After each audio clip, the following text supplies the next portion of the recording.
राधे राधे, जय श्रीमन नारायण, हरे कृष्णा। कैसे हैं आप लोग?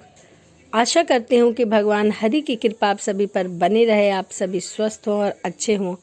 इसी कामना के साथ आज हम सुनेंगे गरीब को सताने का फल। किसी भी गरीब व्यक्ति को जब हम सताते हैं तो उसका हमें क्या फल मिलता है, उसी के बारे में आज हम जानेंगे। तो चलिए कहानी को शुरू करते हैं। एक किशन नाम का लड़का था। वह मोची था। वो सड़क के किनारे जूते चप्पल सिलने और तथा जूतों को पॉलिश करने का काम किया करता था। अगर किसी बहन जी का चप्पल टूट गया हो तो किशन मोची के पास आते थे और 10 रुपये में चप्पल ठीक कराते थे। अगर किसी बापूजी का जूता गंदा हो गया हो तो किशन 10 रुपये में पॉलिश कर देता था।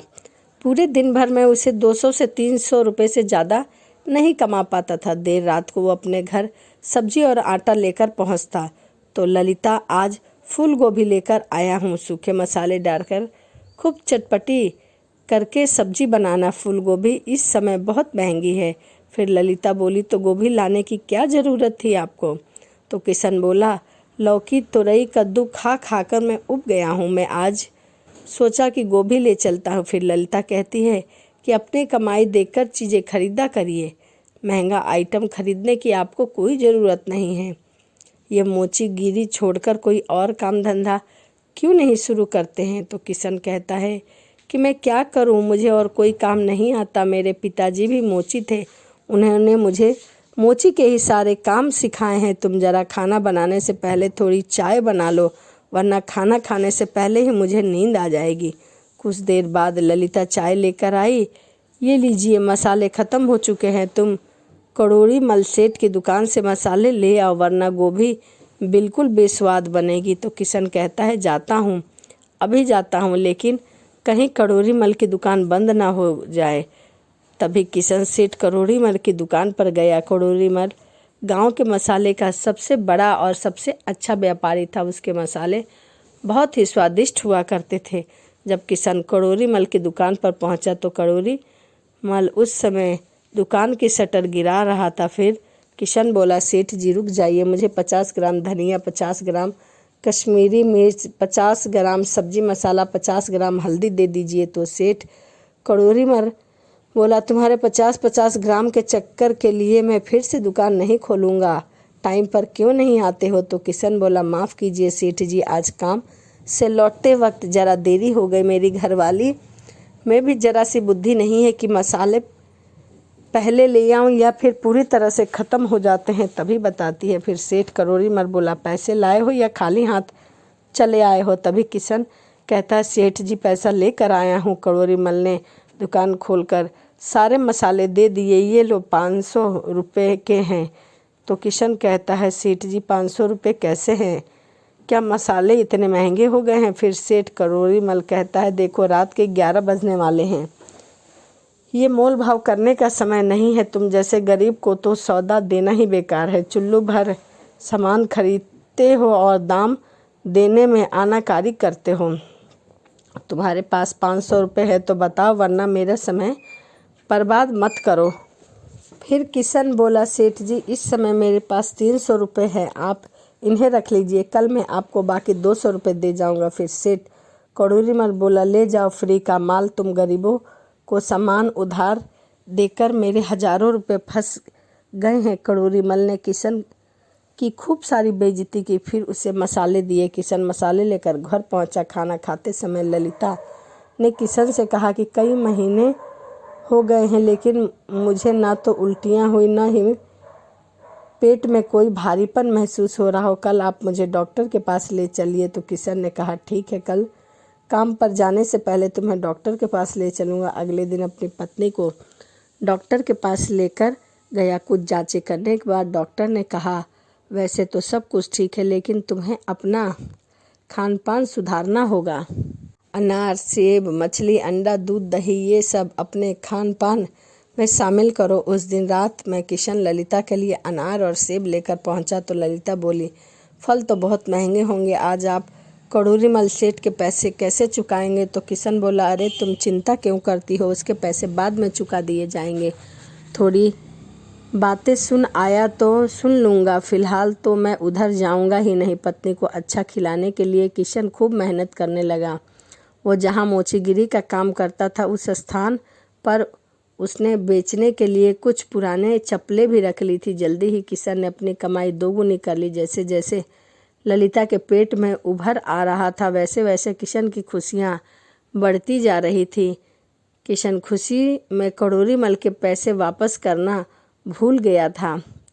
एक दिन वो खिलौने ले आया तो उसकी पत्नी बोली, इतनी जल्दी खिलौने क्यों ले आए हो? तो किशन बोला, अंदर से इतनी खुशी हो रही है कि मुझसे रुका ही नहीं जा रहा था, इसीलिए मैं खिलौने ले आया। उधर करोरी मल बहुत दिनों से किशन का इंतजार कर रहा था। किशन सौदा लेकर उस दिन के बाद से तो जैसे गायब ही हो गया, वह दिखाई नहीं दिया। अब तो इधर से निकलता भी नहीं है। तभी करोरी मल का नौकर बोला, मालिक, किशन की घरवाली पेट से है, इसीलिए किशन इस समय उसी की सेहत बनाने में लगा हुआ है, उसका पूरा ध्यान रखता है। आपके कर्ज भी उसे कोई चिंता नहीं है। करोरी मल की भी पिता बनने की बहुत इच्छा थी, लेकिन उसकी शादी के कई साल बीत चुके थे, उसकी पत्नी ने गर्भ धारण नहीं हुआ। करोरी मल ने किशन से जलन महसूस हुआ और बाकी 200 का सूद बढ़ाते बढ़ाते 7,000 पहुँच गया। अब मैं किशन से पूरे 7,000 रुपये वसूल करूँगा। रात में दुकान खुलवाकर सामान लेकर गया है। अब पैसे देने का होश नहीं है, कल पता लगेगा। उस 2 कौड़ी के मोची को अगले दिन करोरी मल ने अपने आदमियों को किशन के पास भेजा। किशन रोड पर उस समय अपनी दुकान लगाकर ही बैठा था। तभी सेठ के आदमी किशन की दुकान पर जा पहुँचे और बोले, तुमने सेठ करोरी मल के पैसे वापस नहीं किए हैं, नहीं लौटाए हैं, इसीलिए हम तुम्हारा सारा सामान जब्त करने आए हैं। तभी किशन बोला, मात्र 200 रुपये के लिए तुम मेरा सारा सामान जब्त कर लोगे? तो सेठ जी के आदमी बोले, 200 रुपये नहीं, 7,000। सेठ जी के यहाँ कर्ज का चक्रवृद्धि ब्याज है, उसका हिसाब तुम्हें समझ में नहीं आएगा, लेकिन बस इतना जान लो कि तुम्हारा कर्ज 7,000 हो गया है। भाइयों, इसका सारा सामान उठा लो। फिर किशन बोला, मेरे ऊपर तो कम से कम दया करो, इस सामान से मेरी रोजी रोटी चलती है और यह सामान वैसे भी तुम्हारे किस काम का है? मैं सेठ जी का कर्ज चुका दूंगा, लेकिन इस समय मेरा सामान छोड़ दो। मैं तुम्हें सामान के लिए हाथ पैर जोड़ता हूँ। तो सेठ के आदमी बोले, यह सब ड्रामा हमारे पास नहीं चलेगा। करोरी मल के आदमियों ने किशन का सारा सामान बटोर लिया और ले गए। किशन रोता हुआ उसके पीछे पीछे करोरी मल के पास जा पहुंचा। सेठ जी, मेरी पत्नी गर्भवती है, इस समय मुझे पैसे की बहुत ज़रूरत है, मेरे ऊपर दया कीजिए, मेरा सारा सामान लौटा दीजिए। तो करोरी मल बोला, आज 7,000 रुपये चुका दो, फिर अपना सामान ले जाना। मेरे सामने रोने गिड़गिड़ाने से कोई फ़ायदा नहीं है, फिर मुझे पैसे से मतलब है। किशन उदास होकर घर पहुंचा तो ललिता पूछती है कि क्या हुआ, आज आप इतनी जल्दी घर कैसे आ गए हैं? तो किशन बताता है कि करोरी मल सेठ ने मेरा सारा सामान छीनकर अपने पास रख लिया है, कहता है कि 7,000 का कर्ज चुकाएगा, फिर सामान वापस देगा। उसकी पत्नी कहती है कि उस करोरी मल की हिम्मत इतनी बढ़ गई है, तुम अभी पुलिस के पास जाओ। तब किशन कहता है कि पुलिस के पास जाने का कोई फ़ायदा नहीं है, करोरी मल की बहुत जान पहचान है, मेरे जैसे गरीब की पुलिस नहीं सुनने वाला। फिर ललिता कहती है, तो क्या हम हाथ पर हाथ धरे बैठे रहेंगे, कुछ नहीं करेंगे? फिर किशन कहता है, बहुत कुछ करूँगा, तुम कहती थी ना मोचीगिरी का काम छोड़ दो, करोरी मल की वजह से यह सही काम छूट गया, अब मैं जूते चप्पलों की दुकान खोलूँगा। तो ललिता कहती है, लेकिन उसके लिए पैसे कहाँ से आएंगे? तो किशन कहता है, मैं मकान गिरवी रख दूंगा। किशन ने अपना मकान गांव के प्रधान के पास गिरवी कर दिया और उनसे 3 लाख रुपए लेकर इन्वेस्ट करके जूते चप्पल की शानदार दुकान खोली। किशन मजबूत टिकाऊ जूते चप्पल उचित दाम में बेचने लगा था, इसीलिए उसकी दुकान चल निकली। कुछ महीने बाद एक दिन किशन करोड़पति सेठ के पास पहुंचा और बोला, सेठ, मैं तुम्हारे रुपए चुकाने आया हूं, हालांकि मुझे मोचीगिरी के सामान की अब कोई भी ज़रूरत नहीं है, लेकिन वह सामान मेरे पिताजी की निशानी है, इसीलिए वह मुझे वापस चाहिए। तो करोरी मल कहता है कि चक्रवृद्धि ब्याज से अब तुम्हारा कर्ज 25,000 हो गया है, इतना कर चुका पाओगे? किशन ने नोटों की गड्डी निकाली और करोरी मल की तरफ फेंक दिया और बोला, यह 30,000 रुपये है, रख लो, ज़रूरत पड़ने पर तुम्हारे काम आएगा। किशन मुचीगिरी का अपना सारा सामान उठा कर लेके चला गया। करोरी मल को पहली बार अपने अपमान महसूस हुआ और वह कहने लगा कि मेरा इतना बड़ा अपमान। कल यह मोची मेरे सामने रुपए फेंक कर चला गया है। प्रधान जी के पास गया और गिरवी घर इसने अपनी दुकान शुरू की है ना, मुझे पता है इसकी वजह से इसकी क्या हालत करूँगा, ना घर का रहेगा ना घाट का। एक दिन करोरी मल प्रधान के पास गया और बोला, जय सिया राम प्रधान जी। राम राम करोरी मल, आज इधर दर्शन कैसे दिए? तुम्हें तो मसालों के नोट कमाने से फुर्सत कहाँ है कि तुम दर्शन दोगे? तो करोरी मल कहता है, प्रधान जी मैं आपके पास अपना कारोबार बढ़ाने के सिलसिले में आया हूँ।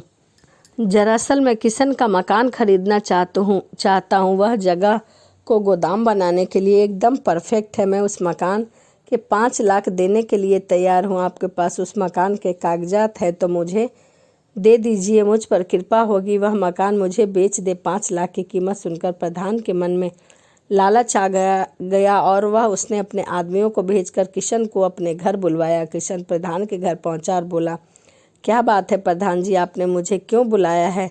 तुम्हारा कर्ज बढ़ते बढ़ते 5 लाख हो गया है। मुझे इस समय पैसे की ज़रूरत है। 5 लाख का कर्ज अभी चुकाओ, वरना तुम्हारा मकान और दुकान दोनों बेच दूंगा। फिर किशन कहता है, यह आप क्या कह रहे हैं प्रधान जी? आपने तो मुझे 2 साल का समय दिया था। अब इतनी जल्दी मैं आपसे पैसे कहाँ से लौटाऊंगा? फिर प्रधान जी कहते हैं, आज शाम तक रुपए का इंतजाम करो, वरना मकान और दुकान दोनों छोड़ दो। किशन कुछ दिन पहले ही करोरी मल को 30,000 रुपये देकर आया था। उसके पास 5 लाख का इंतजाम किसी तरह भी नहीं हो सकता था। अगले दिन प्रधान के आदमी किशन की दुकान पर गए और उनकी दुकान और मकान पर कब्जा कर लिया। किशन की पत्नी 8 महीने की गर्भवती थी। फिर किशन कहता है, चलो जंगल की तरफ चलते हैं, गांव में तो हमारे लिए कोई जगह बची नहीं है। किशन और उसकी पत्नी जंगल में गए। वह जंगल में खाने की तलाश में काफ़ी आगे चले गए। उन्हें एक नदी मिली तो ललिता बोली, यह नदी जरूर किसी न किसी गांव तक जाती होगी। किशन ने लकड़ी की एक नाव बनाई और दोनों लोग उस नाव में बैठ गए। उस नदी ने किशन और ललिता को एक रेगिस्तान तक पहुंचा दिया। फिर किशन बोला, हम तो किसी रेगिस्तान में आ गए हैं। किशन ने देखा वह रेगिस्तान साधारण नहीं है। वहाँ रेतों के पर्वत की जगह सूखे मसालों के पर्वत थे, हल्दी के पर्वत थे, लाल मिर्च के पर्वत थे, सूखे धनिए के पर्वत थे, आमचूर पाउडर के पर्वत थे और भी बहुत सारे मसालों के पर्वत थे। फिर ललिता कहने लगती है, ईश्वर ने हमारी मदद की है, इसीलिए हमें यहाँ पहुँचाया है। फिर किशन कहता है कि तुम ठीक कहती हो, इन मसालों को मैं गांव में ले जाकर सेठ करोरी मल से भी बड़ी दुकान खोलूँगा। किशन ने कई तरह से सूखे मसाले बोरी में भर लिए और उन्हें लेकर गांव पहुंचा। किशन ने बहुत सस्ते दामों में मसाले बेचना शुरू किए और आवाज़ लगाता, आओ भाई आओ बहनों, मसाले लो, 100 रुपये किलो, कोई भी ले जाओ, कैसे भी ले जाओ। किशन के पास गांव वालों की भीड़ लग गई। कुछ व्यापारी भी थोक से मसाले खरीदने पहुंच गए। करोरी मल को जब यह बात पता लगी तो वह खुद उस स्थान पर पहुंचा जहां किशन मसाले बेच रहा था। करोरी मल यह देखकर बहुत चक्का रह गया कि किशन के पास इतने मसाले कहाँ से आ गए। करोरी मल के अपने एक नौकर से कहा कि यह लो 10,000 रुपये, आज से तुम्हारा काम किशन पर नज़र रखना है। ज़रा पता तो लगाओ कि किशन यह मसाले लेकर कहाँ से आता है। अब किशन पर वह व्यक्ति नज़र रखने लगा। सारा माल बिक गया तो किशन एक रात जंगल की तरफ गया। करोरी मल के आदमी ने किशन को नदी के रास्ते रेगिस्तान पहुंचते हुए देख लिया। उसने सारी बात जाके करोरी मल को बताई। सेठ जी, जंगल में एक नदी है जो मसालों के रेगिस्तान तक जाती है। फिर करोरी मल कहता है कि मसालों का रेगिस्तान? तो करोरी मल का आदमी कहता है, हाँ सेठ जी, मसालों का रेगिस्तान, वहाँ हर जगह मसाले की रेत जैसे पहाड़ है। करोरी मल तुरंत नाव पर सवार होकर मसालों के रेगिस्तान पहुंचा। उसने भी बोरी में मसाले भर लिए और अपनी दुकान तक ले आया। लेकिन जैसे ही उसने बोरी खोलकर देखी तो उसे पता लगा कि बोरियों में तो रेत है। उधर किशन भी रेगिस्तान से मसाले भर कर लाता था। उसके मसाले बोरी में तो मसाले ही रहा करते थे। तो करोरी मल का आदमी कहता, सेठ जी मुझे तो लगता है कि किशन को कोई वरदान प्राप्त है, वह भी इस रेगिस्तान से मसाले लाता है, परंतु इसके बोरी में तो मसाले होते हैं, परंतु आपकी बोरी में तो रेत होता है। किशन जल्द ही बहुत अमीर बन गया। उसने मसाले की बहुत बड़ी दुकान खोली। अब करोरी मल को कोई पूछता भी नहीं था। धीरे धीरे करोरी मल की दुकान बंद होने के कगार पर आ गई। किशन के घर एक लड़की का जन्म हुआ और वे लोग अपना जीवन खुशी से व्यतीत कर रहे थे, खुशी से बिता रहे थे। तो यह कहानी एक मोची और एक सेठ की थी। वीडियो आपको कैसी लगी कमेंट ज़रूर करिएगा। तो चलिए इसी के साथ वीडियो को समाप्त करते हैं और मिलते हैं अगली वीडियो में। राधे राधे, जय श्रीमन नारायण, हरे कृष्णा।